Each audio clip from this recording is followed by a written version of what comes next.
Well, I'm 9 months into this model railway hobby, and I have to say, it's time for a change. A layout change, that is.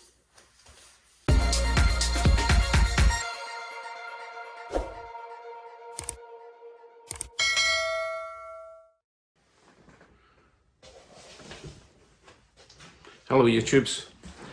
You may have noticed a distinct lack of scenic work on my layout over the last 6 months. Promising to do the moving car system and mountains and stations and all sorts.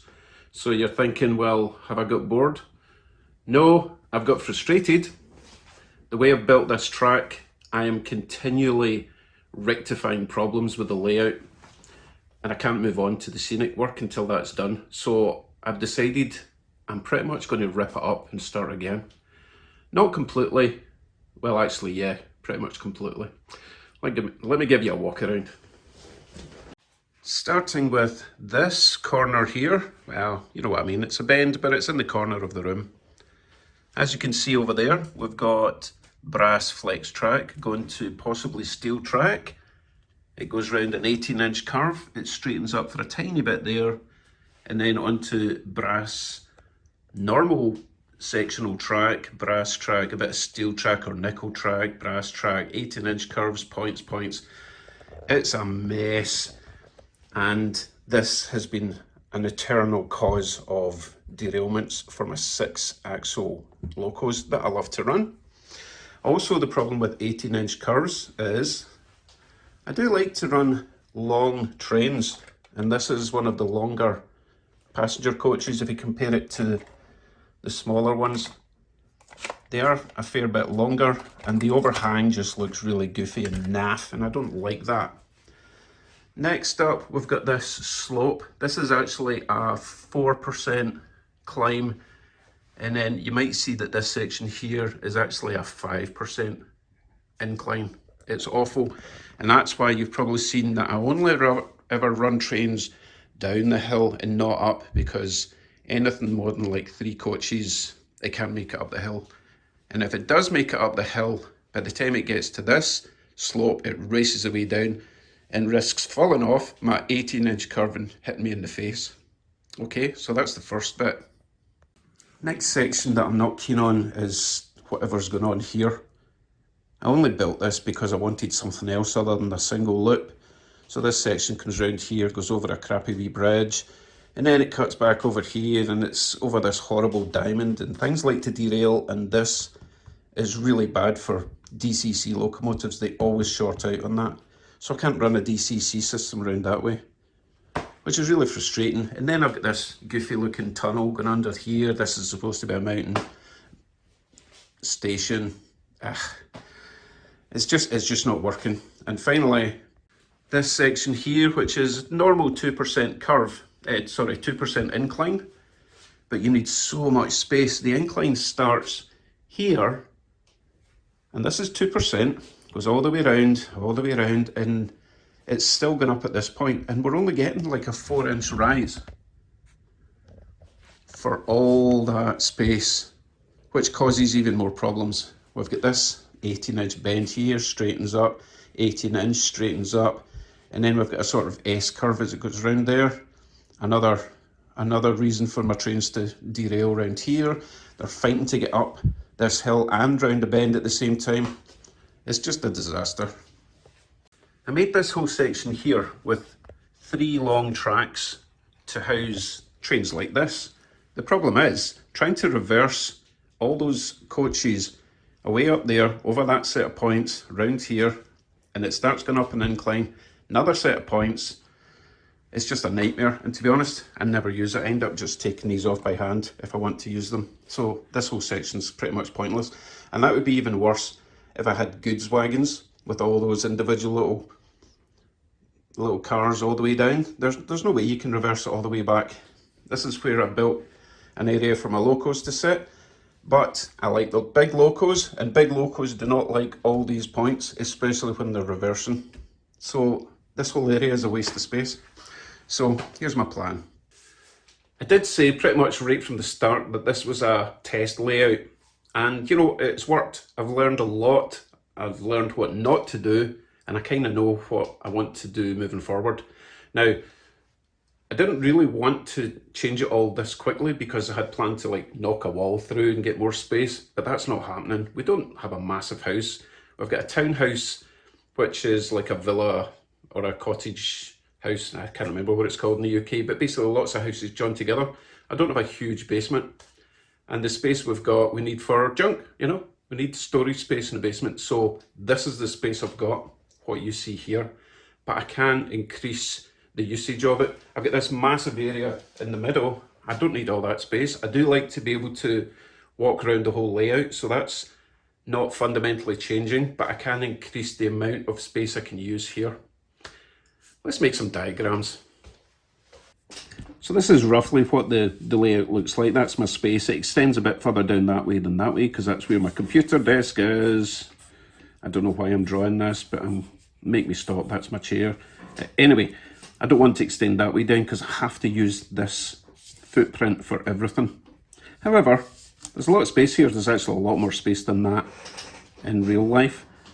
That is 18, that's 18, there's a little straight bit. So technically, whatever that word means, technically, I could probably have a 22 going all the way around there. But I want 2 loops. So even if I extend this an extra 8 inches or so, then I can easily get 2 22-inch radius curves around here, okay? And this doesn't need to come in quite as far as that, so I don't need this horrible S. That could pretty much come straight. That could go straight. I know this is looking kind of boring at the moment, but bear with me. This distance here could probably remain the same.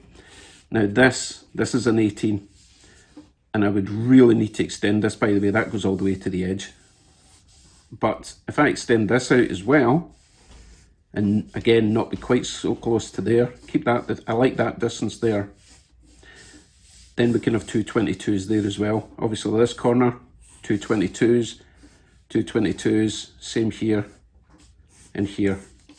Okay, that takes care of the 22-inch radius curves, and I've still got space to get in here. If I really wanted, I could even extend this section in like that and have maybe a track coming in, doing a loop and going round.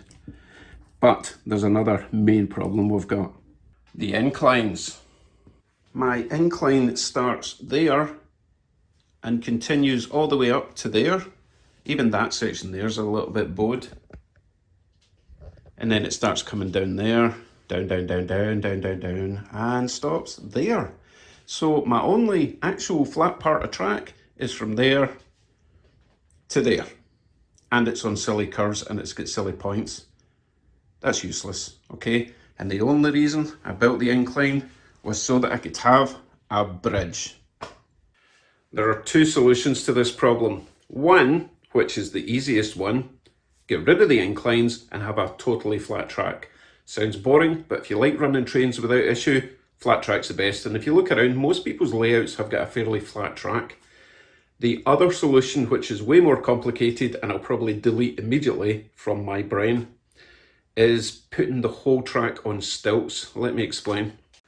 Let's say I used these blocks at the same height around the entire layout, right? So forget about the incline, it stays at that height, goes all the way around, stays high, all the way around, all the way around. And if I was to have a second track, it would be more stilts or just longer stilts with a wider board all the way around, and that would create a valley in the middle.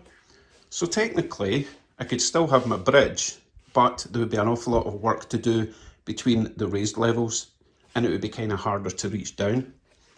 And that's why I'm thinking I might delete that idea and just forget about the bridge, especially since I wanted a bridge to go all the way from there to there, and I can't find one, and I don't know how to make one. And seriously, for the sake of a bridge, is it worth all that effort? I don't think so. Because at the end of the day, I want to run trains and I don't want to be worried about uncoupling issues and derailment issues constantly, which is what I'm doing now. And it's just tainting the hobby just a little bit. If I really want bridges, I can build bridges over the track for cars and footpaths and all that kind of thing to give it a bit more height. I could make mountains with tunnels for the railways to go under. So I can still have that third dimension going up the way without having to compromise on the track. So that's my rough plan. What's the next step? Well, I need to stop buying new trains and start saving up for new track, because track is expensive, especially if I'm going to be buying pretty much a whole new set of flex track and I want the nickel stuff. So I would say the track is the most important part of your layout. It really is, and it's expensive. However, there are some train shows coming up in the near future. There's one in a couple of weeks in Barry, which is 3 or 4 hours away from me. But the bonus to that is I'll get to meet Armand, who's one of my subscribers and a new friend. I talk to him all the time. I'll get to see Armand. He's excellent. I'll check his channel up there, by the way. He's a bit of a MacGyver also. And hopefully, generally you can find lengths of lightly used flex track, the nickel silver stuff, in a big bundle, much cheaper than you'll get in the hobby stores or online. So that's the plan. New track, stop buying trains, start planning this out properly. Now that I know a lot more than I did at the start of this hobby, shall we say. But for now, I'm just going to stop work on building anything here and just fix up the trains I've got, get them all running nice, and then we will start the new refit, let's call it, in about a month's time. Okay, so that's the plan. So you can stop pestering me about my wee tiny curves. Okay, it is going to change soon, a lot sooner than I was expecting. Right, thank you all for watching. This was a bit of a strange update kind of thing, but it's certainly given me more, what's the word, positivity in the way we're moving forward, because it's just been so frustrating over the last 6 months. No scenery work, my moving car system not getting done, and I think this new direction is going to aid everything. We can really start focusing down on what's going to work for the track. Right, thank you all very much for watching. Again, thank you to my lovely subscribers as usual, my Patreon members, my members, YouTube members, my donators, and everyone for watching. Still having a great time, but it can be a greater time. Bye for now.